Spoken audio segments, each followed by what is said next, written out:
আসসালামু আলাইকুম ওয়া রাহমাতুল্লাহ। ইন্নাল হামদুলিল্লাহ ওয়াসসালাতু ওয়াসসালামু আলা রাসূলিল্লাহ। প্রিয় বন্ধুগণ, যারা যেখান থেকে দেখছেন সকলকে আন্তরিক শুভেচ্ছা ও অভিনন্দন। আজকে আপনাদের সামনে খুবই গুরুত্বপূর্ণ কিছু কথা নিয়ে আসলাম, যেগুলো আল্লাহ তাআলা আমাদেরকে নির্দেশ দিয়েছেন। আল্লাহ সূরা মুমিনুনের মধ্যে বলেছেন, ক্বাদ আফলাহাল মুমিনুন, যে মুমিনরা সফলকাম। কোন মুমিনরা সফলকাম তাদের পরিচয় এখানে দিয়েছেন। ক্বাদ আফলাহাল মুমিনুন আল্লাযীনা হুম ফি সালাতিহিম খাশিউন, যারা নিজেদের নামাজে আল্লাহর ভয় রাখে, যারা নামাজের মধ্যে আল্লাহকে ভয় করে নামাজ আদায় করে।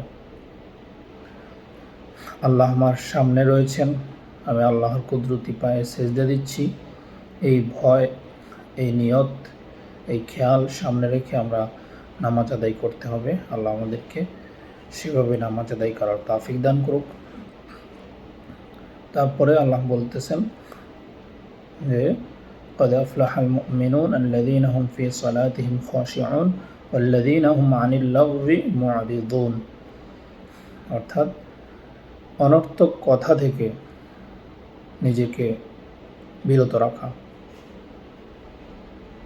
والذين هم عن اللغو معرضون والذين هم للزكاة فاعلون, অর্থাৎ জাকাত আদায় করে দেওয়া, নিজের মালের জাকাত আদায় করে দেওয়া। যদি আমাদের কাছে 1,00,000 টাকা পরিমাণ থাকে, আর এই টাকা যদি আমাদের 1 বৎসর অতিবাহিত হয়, আমাদের ব্যাংকে হোক নিজের কাছে হোক, সেটার থেকে 2,500 টাকা আমরা জাকাত আদায় করে দিব।